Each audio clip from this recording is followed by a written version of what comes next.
I'd worked 2 dams before my transfer to Hoover.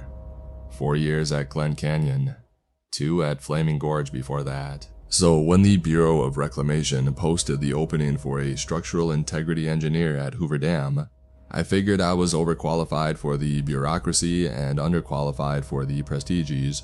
Hoover's the crown jewel, the one tourists line up for, the one that shows up in movies when someone needs to blow up something iconic and American.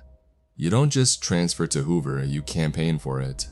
But the posting had been up for 7 months with no takers, which should have been my first clue. I drove down from Page, Arizona on a Sunday in October, made the trip in a single push, 5.5 hours on highways that got progressively flatter, and more sunburned until the desert opened up around Boulder City, and I could see the transmission towers marching across the hills in rows, carrying power out of the canyon. I'd arranged to meet my new supervisor at the dam's administrative offices the following morning, but I couldn't resist driving across the bypass bridge that evening just to look. The Hoover Dam doesn't hit you the way the Grand Canyon does, all at once. A void that steals your sense of proportion. It's the opposite, it fills the canyon. 726 feet of concrete wedged between the walls of Black Canyon, like God drove a fist into the Colorado River and told it to go around from the bridge. You can see both faces, upstream, the smooth arc holding Lake Mead in check, downstream, the terraced cliff face dropping to the power plant, the transformer yard, the river running clean and cold at the bottom. I'd worked inside structures like this. I knew the inspection galleries, the drainage tunnels, the penstock shafts that carry water to the turbines at pressures that would flatten a car. I knew what a dam felt like from the inside. At least I thought I did. Ray Delgado met me in the parking structure at 7 the next morning. He was a thick man in his mid-50s, deeply tanned, with the kind of handshake that communicates seniority without trying. He'd been at Hoover for 14 years and had the unhurried confidence of someone who knew every bolt and seam in his building. He didn't waste time with small talk. "You've read your orientation packet?" he said. "Not a question. Cover to cover." "Good. Forget half of it. The packet tells you how the dam works as a piece of engineering. I'm going to show you how it works as a place people survive." I assumed he meant the heat, the confined spaces, the industrial hazards. He did not. We took the staff elevator down into the dam's interior, not the tourist elevator that drops visitors to the power plant observation deck, but the service elevator on the Nevada side that opens into the upper inspection galleries. The doors parted and the temperature dropped 20 degrees. The air tasted like old concrete and ozone, and the hum of the generators rose up through my boots before I could consciously hear it. Every dam hums. It's the sound of water under pressure, moving through steel and concrete, vibrating the whole structure at frequencies you feel more than hear. At Glen Canyon, the hum was a low, even pulse. At Hoover, it was deeper, layered, like the dam was running multiple engines at different speeds, and they almost but didn't quite synchronize. Delgado walked me through the upper galleries, long narrow tunnels lined with pipes and instrumentation, the walls sweating condensation despite the ventilation. He pointed out drainage weirs, monitoring stations, seismic sensors, standard infrastructure. I'd seen versions of all of it before. Then he stopped at a junction where 3 corridors met, pulled a laminated card from his breast pocket, and handed it to me. 6 rules, he said. Not in your orientation packet, not in any Boer manual, not OSHA, not union, not optional. The card was heavy laminate, the kind that could survive being dropped in water or run over by a truck. The text was printed in plain black on white, no logos, no headers, no document numbers. Just 6 numbered paragraphs.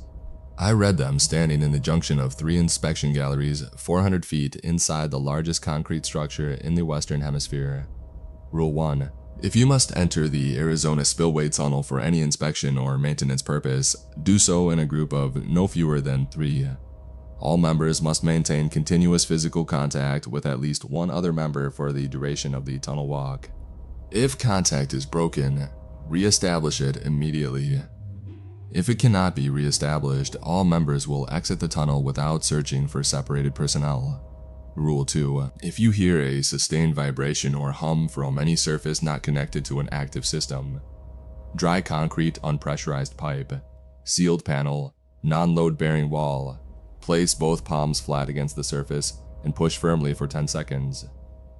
Do not knock, do not listen, do not attempt to locate the source. After 10 seconds, remove your hands and leave that section. Do not return for a minimum of 2 hours. Rule 3. Between 2 a.m. and 4:15 a.m.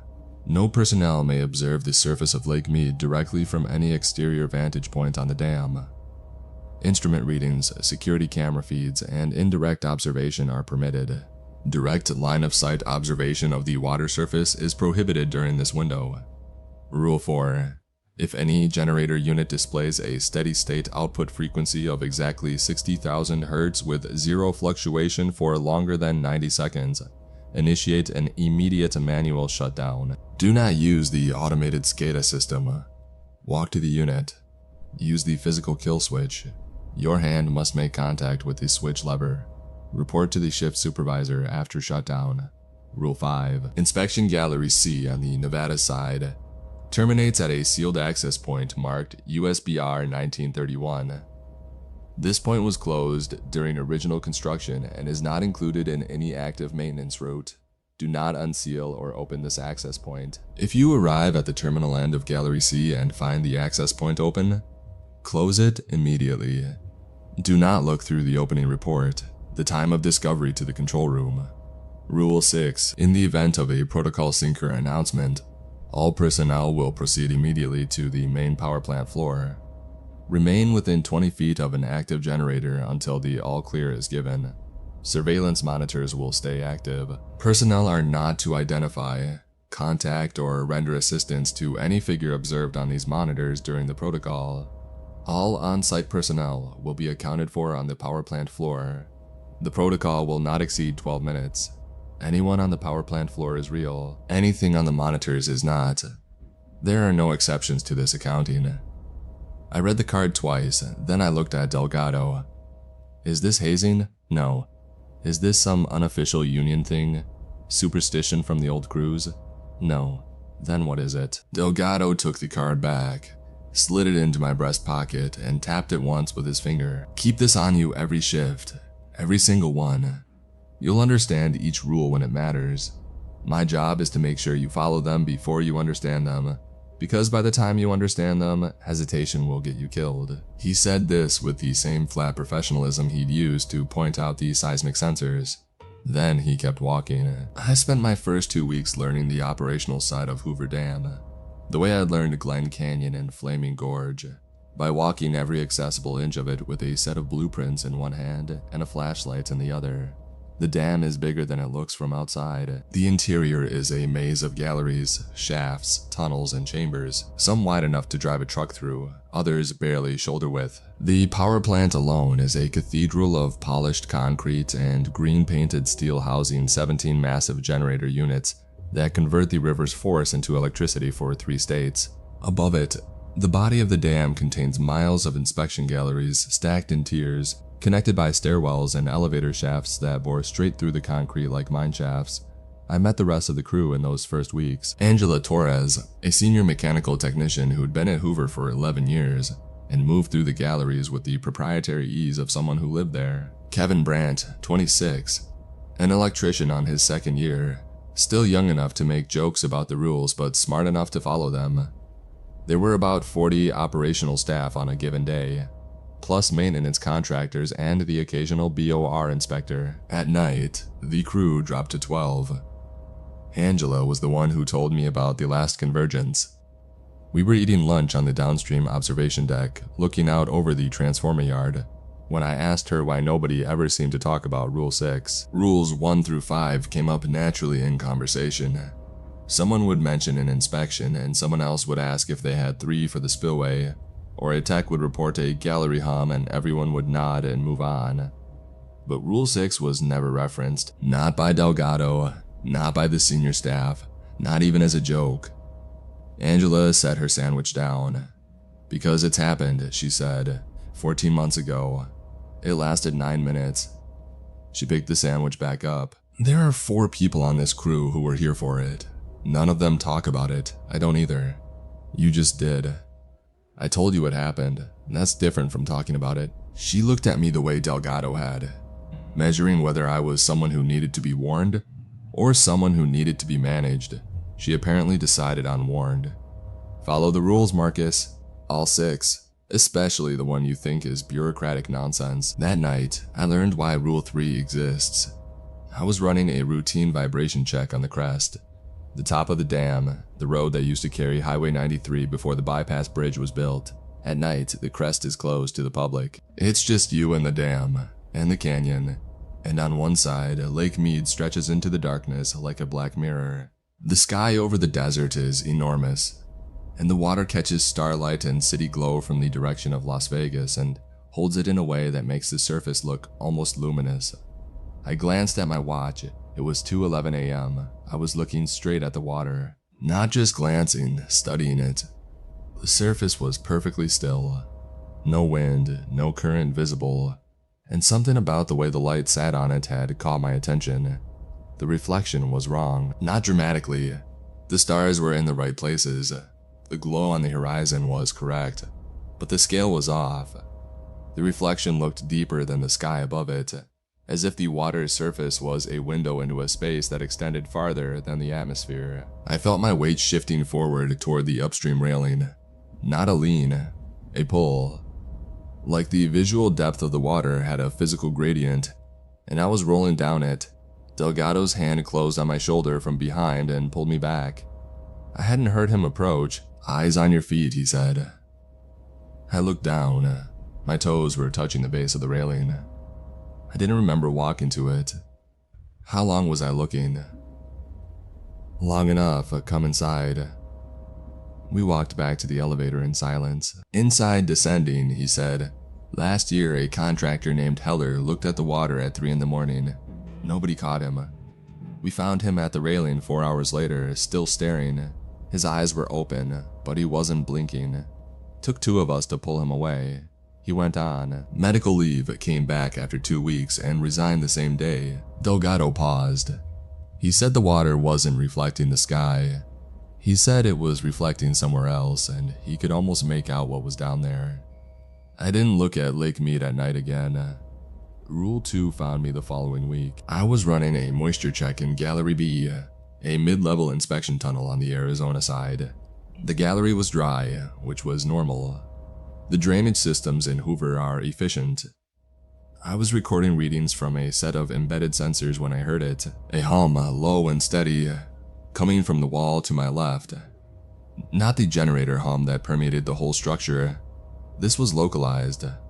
One section of wall, maybe 8 feet wide, vibrating at a frequency I could feel in my jaw. The wall was dry concrete, no pipes behind it, no conduits, no pressurized systems. According to the blueprints, there was nothing behind that section but more concrete, solid mass all the way to the dam's exterior face. I remembered the rule. I put both palms flat against the wall and pushed. The concrete was cool and slightly damp under my hands. I pushed firmly, leaning my weight into it and counted to 10. At 6 seconds, the hum changed. It didn't stop, it shifted, like something recalibrating. The pitch dropped, then rose, then dropped again, in a pattern that was almost rhythmic, almost deliberate.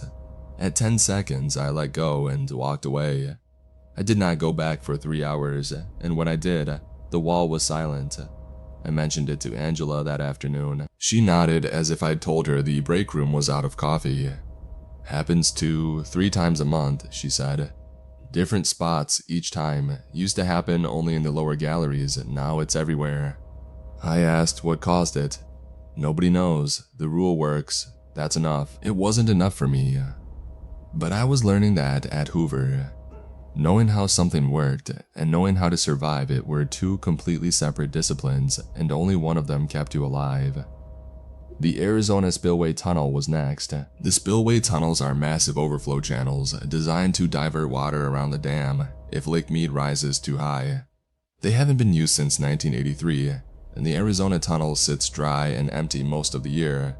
A 600-foot concrete bore angled into the canyon wall. Inspecting it is part of regular maintenance. We went in on a Tuesday afternoon, me, Angela, and a structural tech named Reeves.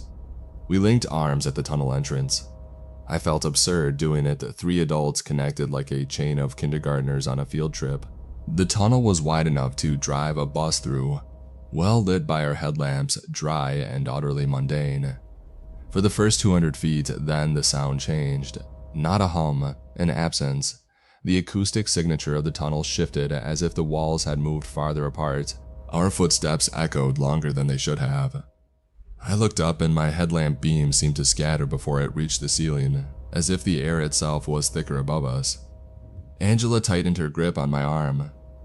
"Don't let go," she said, "and don't stop walking." I didn't. But at roughly the 300-foot mark, Reeves stumbled. His hand slipped from Angela's elbow for maybe half a second, long enough for his headlamp beam to swing wild and illuminate the tunnel wall at an angle I hadn't been looking at. In that flash, I saw something, a shadow that didn't track with our lights. It was behind us, between us and the entrance, and it was shaped roughly like a person standing still. Reeves grabbed Angela's arm again. None of us spoke. We finished the inspection at a pace just short of running, arms locked tight enough to bruise. And when we emerged into the daylight on the canyon rim, I turned around and looked back into the tunnel. It was empty. Clean concrete, standard geometry, nothing wrong. Reeves was breathing hard. Angela wasn't. "That's why we don't go alone," she said. "And that's why we don't search if someone separates. What would happen? You'd find them, eventually, and they'd be facing the wrong direction." She didn't elaborate. Rule 4 activated on a Thursday night in my 6th week. I was in the power plant monitoring the generator board when Unit 9's output display locked. The frequency readout, which normally fluctuated by tiny fractions as the turbine responded to load changes, flattened to a perfect 60,000 A, exactly 60 Hz, 0 decimal movement. The needle on the analog backup gauge, the old mechanical one that nobody trusted, because the digital systems were better, pinned to the same reading. I watched it for 20 seconds. Expecting a sensor glitch. At 30 seconds, I started walking toward Unit 9. At 60 seconds, the sound in the power plant changed. The generators produce a collective roar, a wall of sound you stop hearing after the first hour.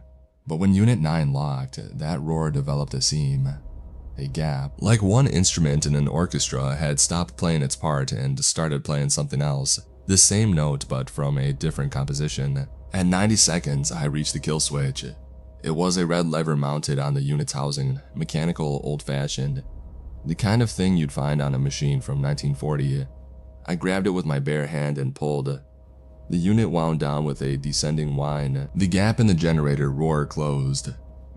The power plant returned to its normal crushing hum. I stood there with my hand on the switch for a long time. The lever was warm, not hot warm, the way human skin is warm. I let go and looked at my palm. It was tingling, a fine vibration that faded over the next 30 minutes but didn't fully stop until I went home that night and ran my hands under cold water for 5 minutes. The shift supervisor logged it as a routine manual shutdown. Nobody seemed alarmed, but I noticed that Unit 9 wasn't restarted for 3 days. And when it was, the site director was standing on the power plant floor watching Gallery C and the USBR 1931 door, were the last rule I encountered before the convergence.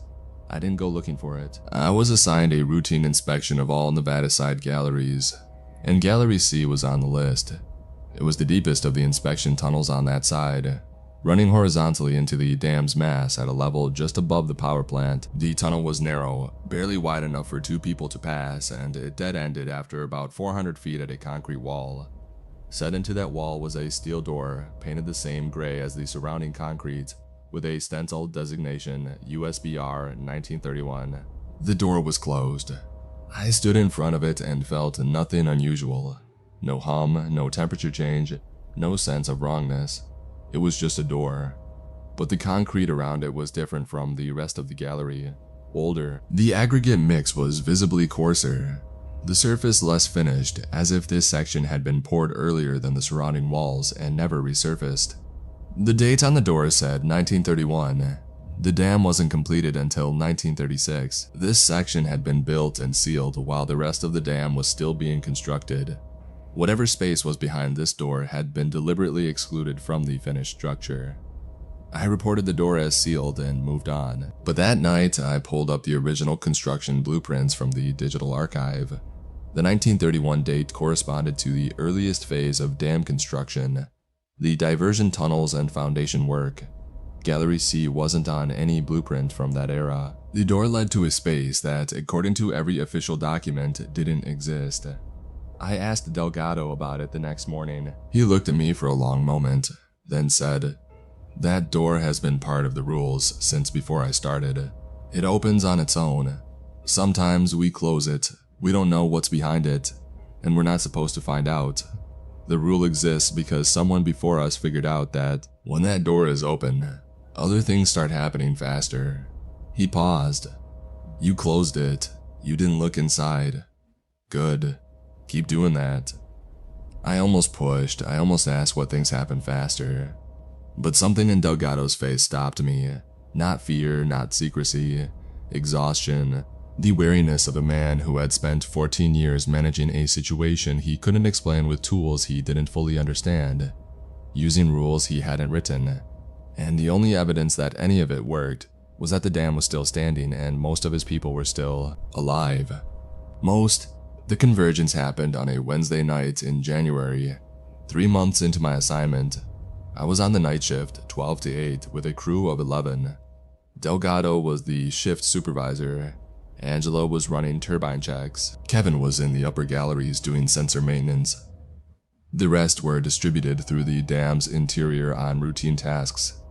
At 1:47 a.m., the first call came from the control room. A maintenance contractor, not regular staff, a guy named Paris from an outside firm doing concrete assessment work, had entered the Arizona spillway tunnel alone. He'd been warned, but he wasn't bound by our internal rules, and he'd apparently decided to take some core samples without waiting for a 3-person escort. Rule 1 breached at 2:03 a.m. Multiple gallery sensors registered vibrations in walls with no active systems behind them. Not one wall, 11. Simultaneously across 4 different levels. That had never happened before. The protocol for Rule 2 is to push each surface for 10 seconds. You can't push 11 walls at once. Rule 2 functionally breached. At 2:14 a.m., the control room cameras show that Paris had exited the spillway tunnel and was now standing on the Arizona Rim observation point, looking out over the canyon, directly at the water. At 2:14 in the morning, Rule 3. At 2:22 a.m., Unit 12 locked at 60,000 Hz. Delgado was already on the phone with the control room when the tech on the generator floor hit the manual kill switch for Unit 12. But even as that unit spun down, Unit 7 locked, then Unit 3, then Units 15 and 16 together. The digital displays across the board flattened one by one like dominoes falling. Rule 4, but you can't manually shut down 5 generators simultaneously. Not fast enough. At 2:31 a.m., the control room called Gallery C. Kevin was in Gallery C. He'd been doing sensor work near the terminal end. He was the one who called it in. "The door's open," he said over the radio. His voice was steady but tight. USBR 1931. Wide open. "I didn't touch it. I'm going to close it." "Close it and get to the power plant," Delgado said. "Copy." Rule 5. All 5 rules breached within 44 minutes. At 2:34 a.m., the intercom activated, not the shift supervisor's channel, but the facility-wide emergency system. A tone I'd never heard before, followed by an automated voice that said 3 words: "Protocol Sinker, acknowledge." Delgado didn't hesitate. He grabbed the intercom and said, "All personnel to the main power plant floor, immediately. No exceptions, move now." Then he turned to me and said the thing I'll never forget, because of how calm he was when he said it. "Everyone on the power plant floor is real. Stay near the generators. Don't look at the monitors." I ran. We all ran. The power plant floor is at the base of the dam, the lowest operational level, and we converged on it from all directions: stairwells, service elevators, emergency ladders. Staff arrived in 1s and 2s, some confused, some clearly terrified, some with the grim focus of people who'd done this before. Delgado counted. Angela counted separately. They compared numbers. We had 10 people on the floor. The night crew was 11. Kevin wasn't there. He was in Gallery C. I said, I know. Delgado said, he's 2 minutes away. Maybe 3 if he takes the stairs.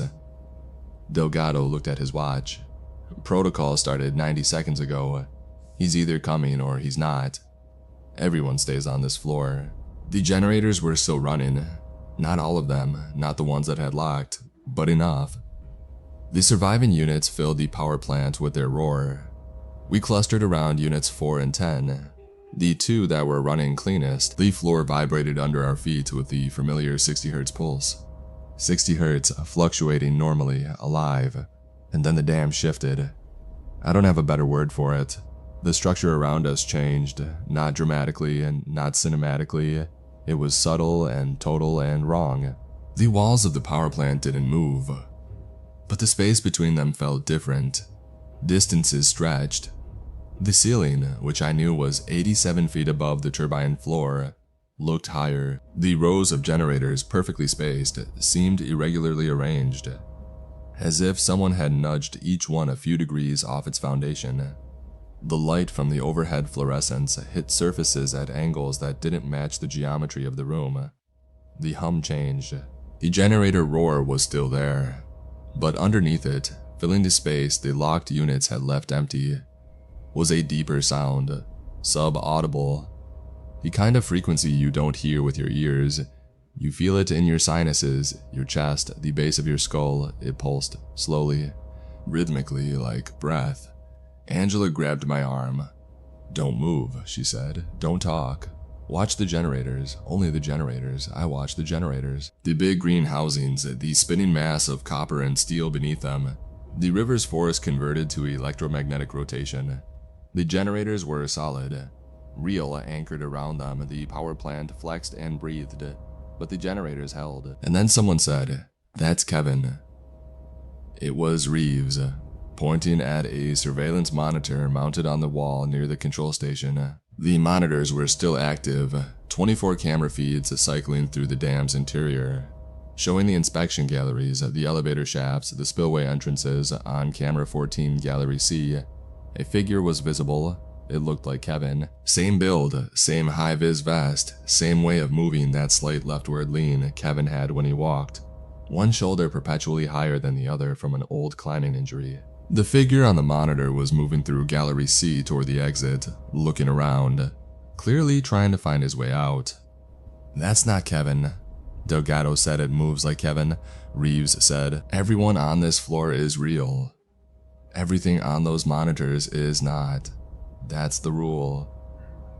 I watched the monitor. The figure that looked like Kevin reached a junction in Gallery C and turned left, the correct direction toward the stairwell. It knew the layout. It moved with purpose and panic, the way a real person moves when they're lost and scared and running out of time. It reached the stairwell door and pulled it open, and I saw its face in the camera's view, and it was Kevin's face, unmistakably, with the scar on his right eyebrow where he told me he'd hit a rock face in Joshua Tree 2 years ago. 8 minutes left in the protocol. I looked at the 10 people on the power plant floor. Angela, Delgado, Reeves, the control room techs, the maintenance staff, all of them staring at the floor or the generators, not looking at the monitors, following the rule. On the monitor, Kevin was in the stairwell, descending toward us. "He's coming to the power plant floor," I said.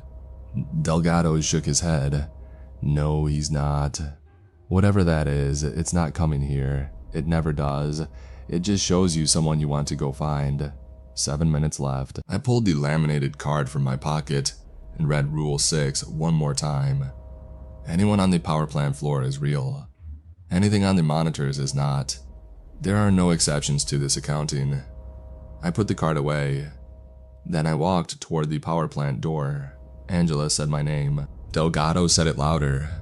I heard Reeves start to stand, and someone else pull him back down. Marcus. Delgado's voice was not angry, it was afraid. "If you walk through that door, you're outside the field. The generators can't protect you out there. Whatever you find won't be Kevin. What if it is? It's not. What if you're wrong?"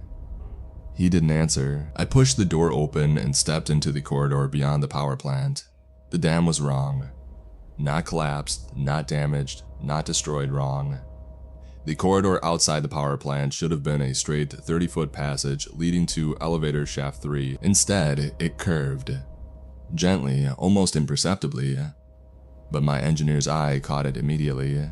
The walls bowed outward, the ceiling dipped, and the floor had a grade it shouldn't have had. The fluorescent lights were on, but the quality of light was different. Colder, bluer. As if the bulbs were the same, but the air between them and my eyes had changed density. The hum was everywhere, not localized to one wall. Every surface vibrated. Floor, walls, ceiling. The pipes running along the junction boxes, the handrails, the fire extinguisher and its bracket. Everything hummed at different frequencies, a dissonant chorus that made my teeth ache and my vision swim, if I didn't focus. I reached elevator shaft 3. The doors were open. The shaft beyond them was horizontal. I mean that literally. The elevator shaft, which runs vertically through the dam's body connecting 6 levels, was rotated 90 degrees. I was looking down a corridor where there should have been a drop. The elevator car was visible about 50 feet in, sitting on what would have been the shaft wall. Its doors open, its interior lights on. Normal looking, except that it was sideways. I took the stairs. The stairwell was mostly correct. These stairs went up. The landings connected to the right levels. The doors were labeled properly. But on the 3rd landing, I opened the door to what should have been Gallery B and found myself in the visitor center, the public-facing exhibition hall above the power plant. It was dark, empty. The interpretive displays glowed faintly with residual light from their internal LEDs. The famous winged figures of the Republic, the Art Deco statues flanking the dam's entrance, were visible through the glass doors at the far end.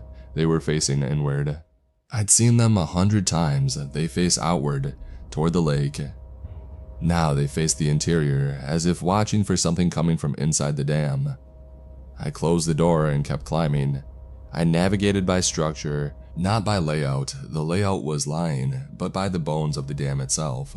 I felt the walls for rebar patterns. In the original construction, rebar was laid in a consistent north-south and east-west grid. That grid was structural, embedded in the concrete, and it didn't change when the corridors shifted.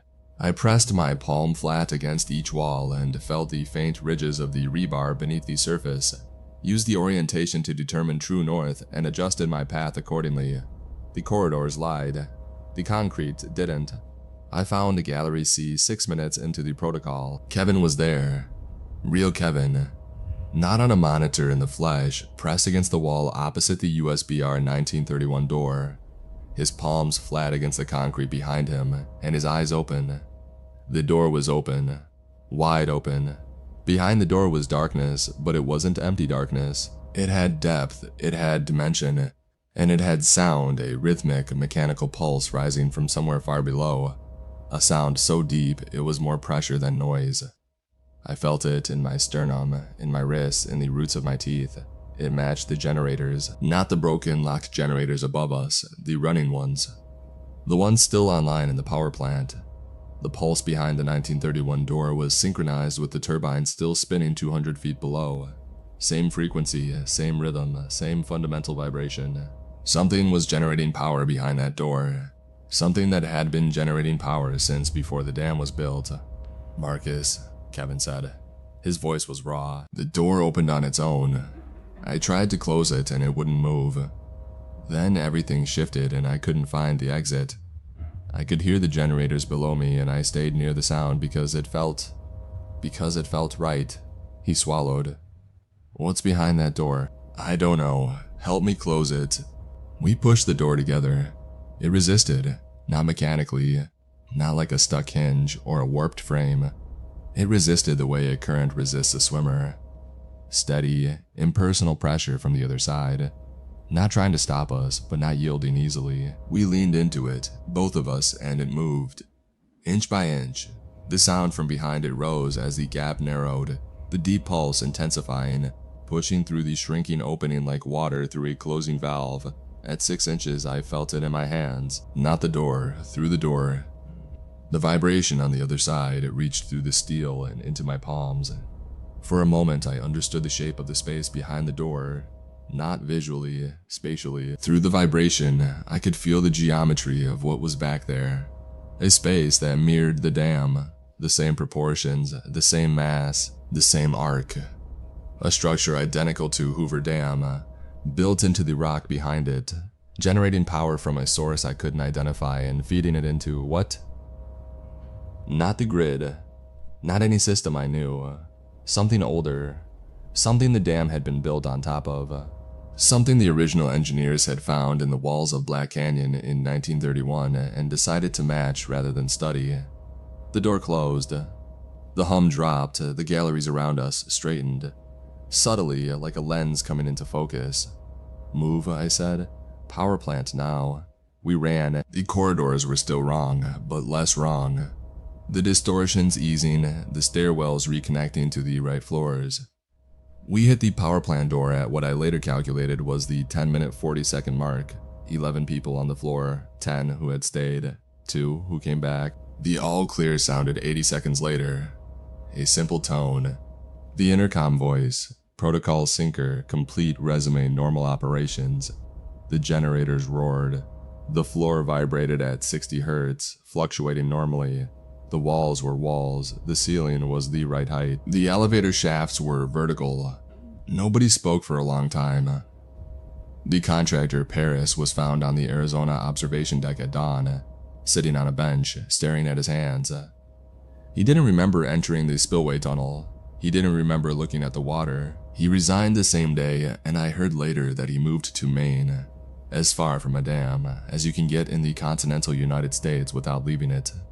Kevin took medical leave. He came back after a month, but transferred to administrative work in the Boulder City office. He never went inside the dam again. I didn't blame him. Delgado didn't speak to me for 3 days after the convergence. When he finally did, it was to tell me that someone from the Bureau's regional office wanted to talk to me.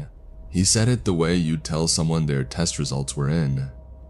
Diane Okoro was a regional infrastructure coordinator from the Bureau of Reclamation's Denver office.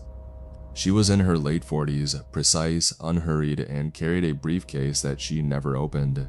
She met me in the administrative building's conference room, closed the door, and asked me to describe what I'd seen during the convergence.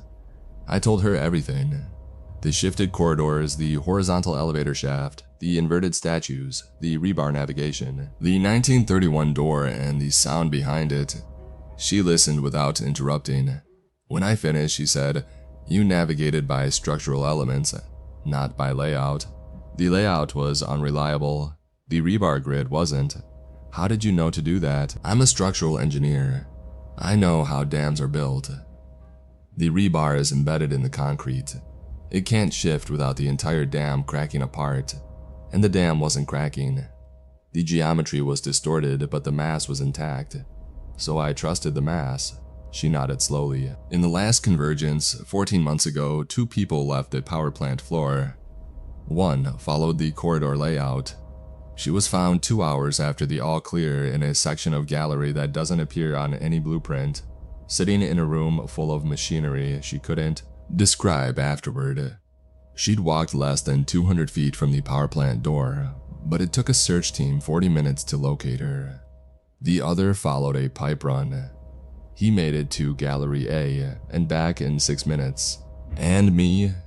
You went to Gallery C during an active convergence, found a real person, closed the 1931 door, navigated back using structural orientation, total time outside the protected zone, approximately 8 minutes." She paused. "That's exceptional." I didn't feel exceptional. I felt terrified. The two aren't mutually exclusive. In fact, the people who function best during convergences are consistently the ones who are most afraid. Fear keeps you moving. It's the people who get fascinated who stop. She opened the briefcase. Inside was a single folder. She placed it on the table between us. "Hoover is one of 23 Bureau facilities that experience convergences," she said. "It's the most famous, but it's not the most active. The intervals between events have been shortening across all 23 sites for the past decade. Hoover's average used to be 36 months. It's now 14. Glen Canyon is at 11. Glen Canyon? My throat tightened. I worked at Glen Canyon for 4 years. Nothing like this ever happened. The last convergence at Glen Canyon occurred 8 months before you arrived. The one before that was while you were there, but it was a minor event. 4 seconds, confined to a single gallery. You wouldn't have noticed unless you were in that gallery. She looked at me steadily. You weren't. What causes them? We don't know. We know they correlate with the dam's operational profiles. We know they involve a spatial distortion centered on the dam structure. We know they're bounded in duration, never longer than 12 minutes, usually shorter. And we know that the generators create a stable field, stay near a running turbine during a convergence, and the space around you remains coherent. Move away from one and the dam's internal geometry becomes unreliable. What about the 1931 door? The sound behind it? Okoro was quiet for a moment. The space behind that door predates the dam. It was found during the preliminary surveys in 1931. The original survey team described it as a naturally occurring cavity in the canyon wall, with anomalous acoustic properties. By 1933, the project engineers had determined that the cavity's resonant frequency matched the planned output of the dam's generators. They built the dam to match it, not the other way around. I let that sink in.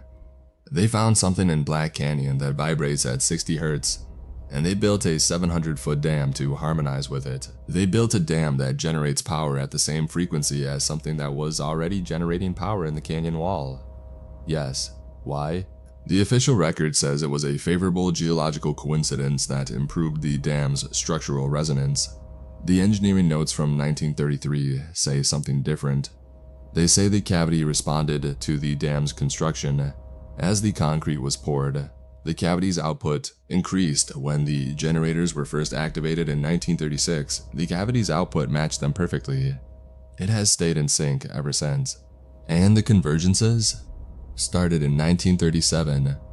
1 year after the generators went online, they've never stopped. She closed the folder. Mr. Chen, you demonstrated something during this convergence that very few people are capable of. You maintained spatial orientation in a distorted environment, made a correct threat assessment under extreme stress, and executed a successful intervention, closing the 1031 door. That likely shortened the event's duration. We need people who can do that. For what? Oroville Dam experienced a convergence in November. It lasted 11 minutes and 40 seconds, nearly the maximum. Their crew lost 2 people for 9 hours afterward. One of them still hasn't returned to work. She slid the folder across the table. They have 19 rules, and they need someone who can navigate when the rules fail. I wanted to tell her that I'd felt the space behind the 1931 door, felt the shape of whatever was back there through the vibration in my hands, and that it was the single most frightening experience of my life. Not because it was hostile, but because it was familiar. The same proportions as the dam, the same mass, the same arc. Like looking into a mirror that shows you a reflection you didn't pose for. But I said yes, because Kevin was alive, because I'd gone. And the next time someone's Kevin would need someone to go again. And Delgado was right about one thing. By the time you understand the rules, you're already the kind of person who can't look away from the door. You're the kind of person who pushes when you should run, who counts rebar when the corridors lie, who walks into 11 minutes of wrong because someone in there needs you. Delgado drove me to the airport. We didn't talk for most of the ride. When he pulled up to the departure terminal, he turned off the engine and sat for a moment. 14 years, he said. I've been inside for 2 convergences. Both times I stayed on the power plant floor. Both times I watched the monitors and followed the rule. He looked at me. I'm not capable of what you did. I know that about myself. I followed the rules because following the rules is the only thing I can do.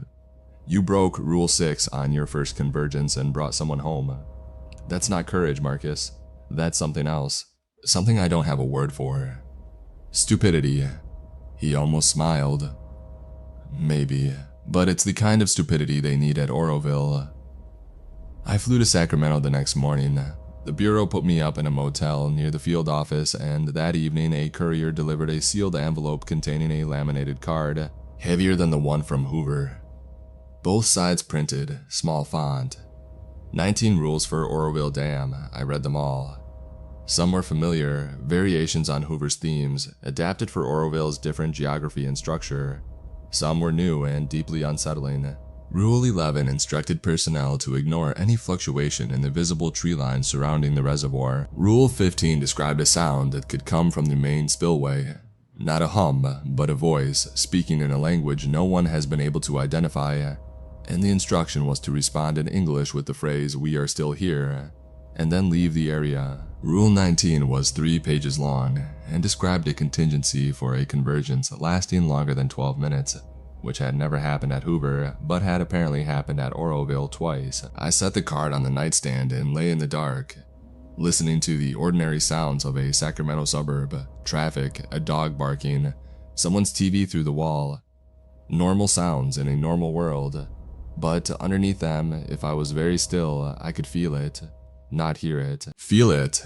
The vibration. The 60 hertz pulse that I'd felt through the 1931 door.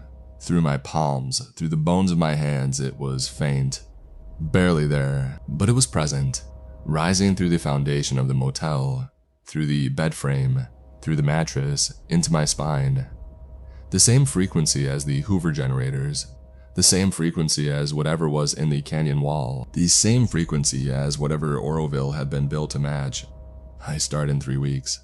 I've read the rules, I understand most of them. But Rule 15, the one about the voice in the spillway, the one where you answer, "We are still here," that one I keep reading over and over. Not because it scares me, because of the implication. The voice asks a question in a language nobody recognizes, and the mandated response is confirmation of presence. We are still here, as if something out there needs to know. As if something enormous and patient and synchronized across 23 dams has been asking the same question for 90 years, and the only thing keeping it from finding out the answer for itself is that we keep answering first. I don't know what happens when we stop.